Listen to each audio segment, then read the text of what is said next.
the other day I met up with a fellow traveler and car dweller. Her name is Pocahontas, and yes, that is her real name. She also has a YouTube channel, which I will link in the description box if you're interested in that. And so we just kind of hung out. We spent the day in Austin and got to know each other, and I just filmed parts of the conversation. That way you guys could hear from someone other than me aspects of the traveling lifestyle and what goes into it and how it can change depending on who you are. And so that is this. There you go.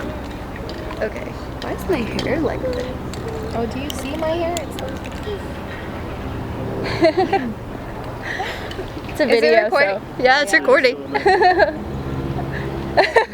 That's awesome. My whole life's a joke. Just kidding. Same.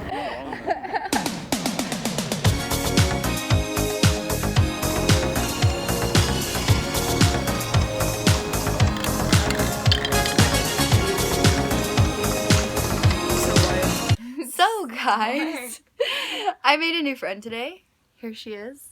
Say hi. There you go. Hi. And yeah, so we did a bunch of fun stuff today, and I'm gonna tell you a little bit more about her, or she's gonna tell you more about her. About myself and myself.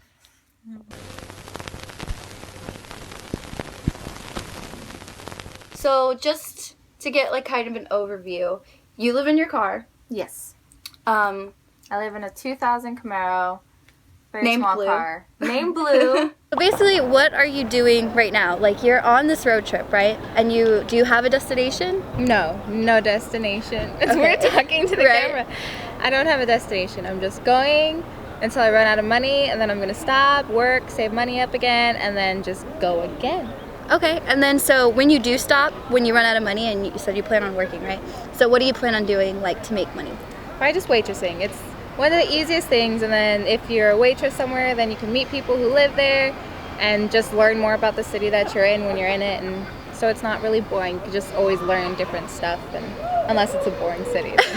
Just don't stop Then in a you're boring stuck. city. So on the topic of money, like, a lot of people think that if you're going to go on this like endless road trip or go traveling consistently or kind of be like a nomad, then they automatically assume that you have to have a lot of money. So I know in your situation, you said you saved up and then you took off and you plan on making money on the road, but what would you have to say about that, I guess? Money isn't as big as a deal as everyone would think it is. Like, if you're used to going out to restaurants every day for breakfast, lunch, and dinner, and buying everything that you see, then I could understand having problems. But if you just want to travel, if you just want to explore and see life, it's not that bad. I would say the most expensive thing is gas.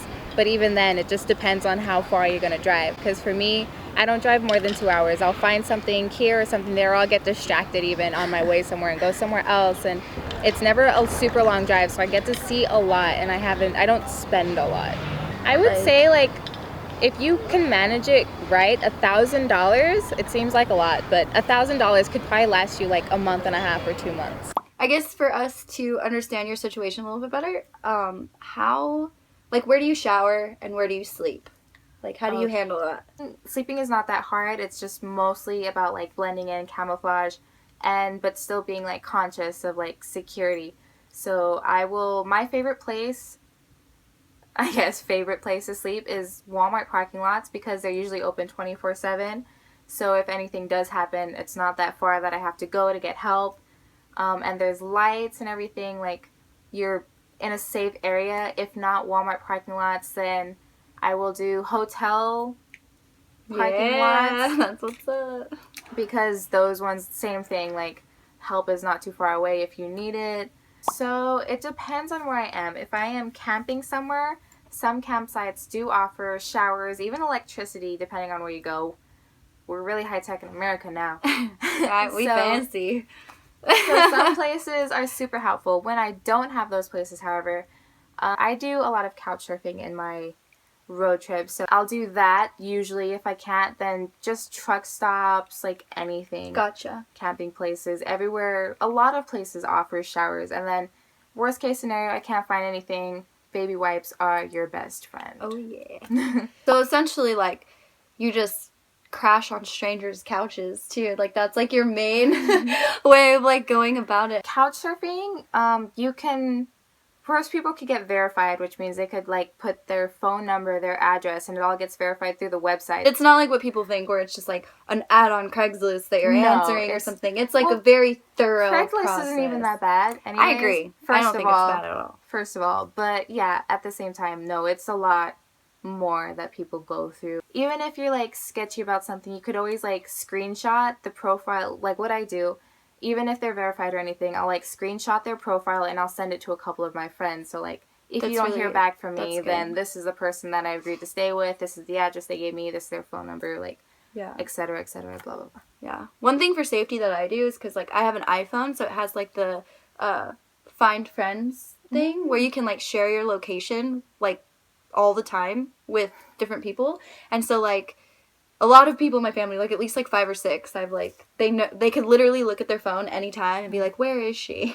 Just don't ever be that person who's like, oh, no one needs to know where I am, blah, blah, blah. Somebody always needs to know who you're with and where you are and where you're going. Even if you don't want people to know, just have that one friend where you're like, hey, just in case anything happens. Because you never know. Here's where I am, or here's what I did. Exactly. Since you're like young, you're a girl, you're pretty, like do you ever get scared like traveling kind of by yourself or like meeting up with strangers, especially because couch surfing, like even though they have reviews on the people, like is it ever like really iffy for you, or like how do you go about kind of dealing with that since it is like stranger danger, you feel me? People aren't as bad as the media and everything like changes people to be. Like there are a lot of really good people that are really just out there to help you, and as a girl you have to rely on your instincts, because of course like if you don't trust somebody or someone seems sketchy, you're not going to want to go with them. So it's just like mostly instinct and then trusting people, because you'll be surprised. I've had a lot of people who've helped me out. They've offered to buy me food. I got like souvenirs. Someone bought me souvenirs from somewhere. And you gotta trust people. You can't just live in a little box that everyone's a monster and everyone's evil.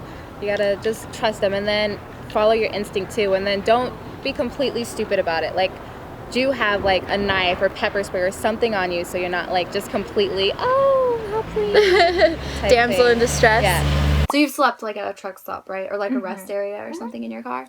A lot of people will automatically kind of just like assume that that's like hunting ground for serial killers or kidnappers, and like I get that, but like have you had any sketchiness go on in... First of all, if that's your immediate thought, you watch way too many horror movies.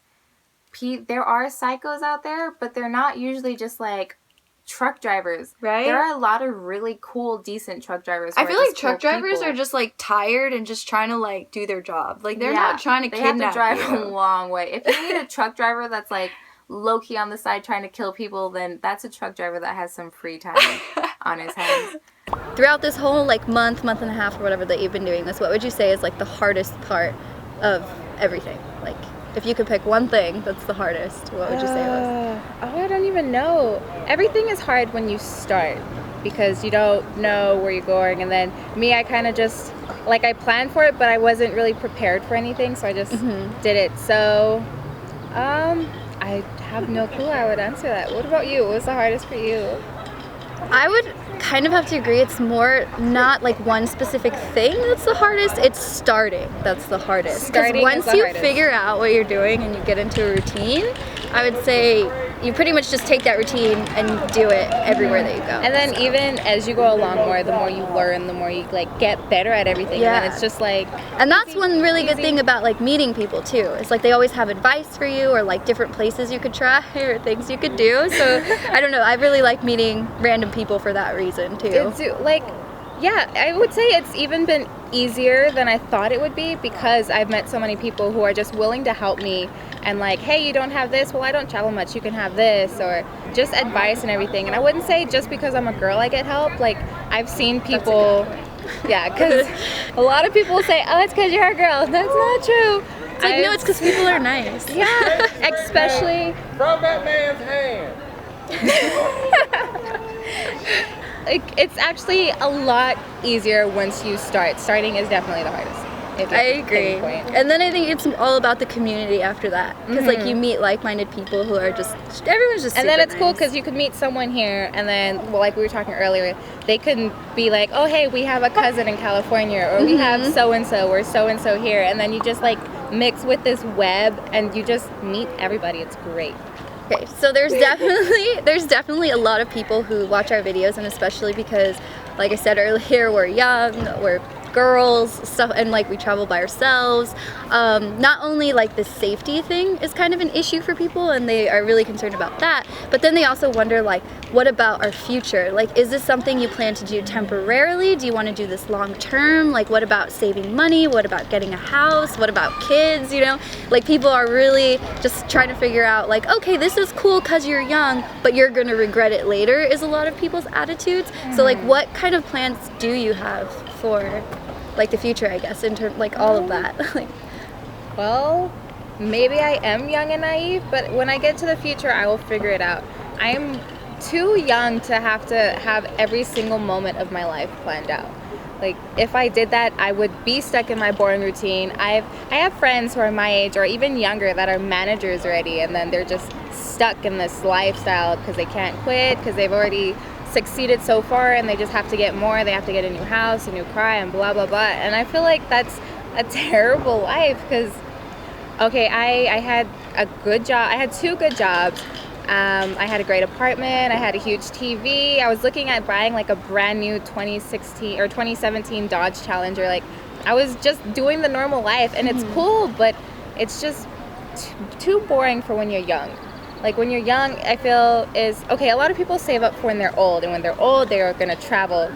And that's cool if you want to do that, but when I'm old, I won't be able to hike up a huge mountain. I won't be able to go for hours on end. So I feel like being young is the best time to do it. It's the best time to explore and go on a crazy adventure and have fun. so that was just some of the stuff that we talked about, and I hope you guys enjoyed it. I will see y'all next time. Alright, so we've known each other for about how many hours now? What time is it? It is 2:30. 2:36, so I would say a little over 12 hours. Good job.